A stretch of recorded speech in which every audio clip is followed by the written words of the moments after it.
à tous, on va déterminer dans cette vidéo une équation paramétrique de droite. Alors, on a une droite D dans un repère, d'accord, dont on cherche une équation paramétrique. Elle passe par un point A de coordonnées connues et d'un vecteur directeur qui dirige cette droite. Alors, bien sûr, il peut être plus ou moins long, dans un autre sens, il y en a beaucoup.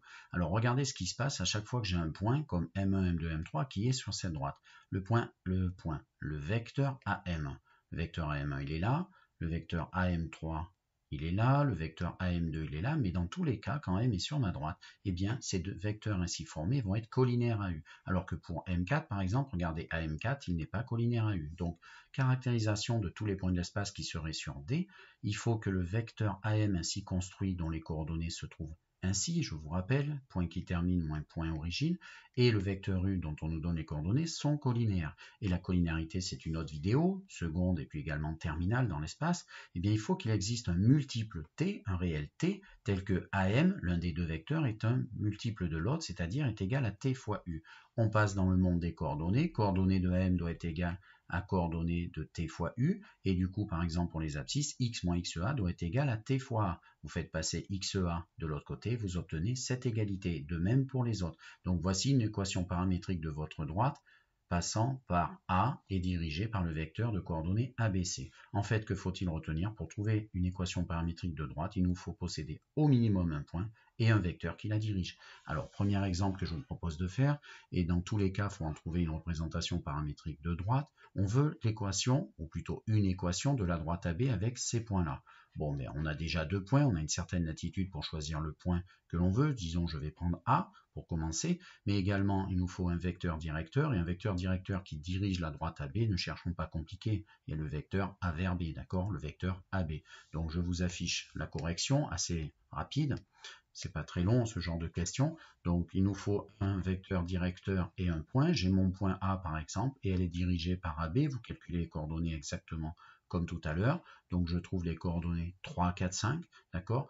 J'ai mon vecteur directeur, j'ai ma droite. Et bien le point, je le mets ici. Le point en général M égale le point A ici plus le multiple, donc le vecteur directeur multipliant votre paramètre qui du coup prend toutes les valeurs réelles. Donc retenez qu'à chaque valeur de T correspond un point précis de l'espace qui est sur cette droite, d'accord?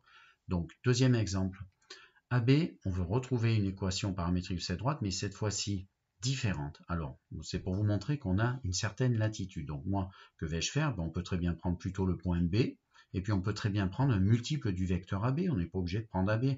Donc, comme on a une certaine latitude sur le point B, là, ici, à la place de A, ou sur le vecteur directeur, c'est pour ça qu'on a une infinité d'équations paramétriques, elles ne sont pas uniques.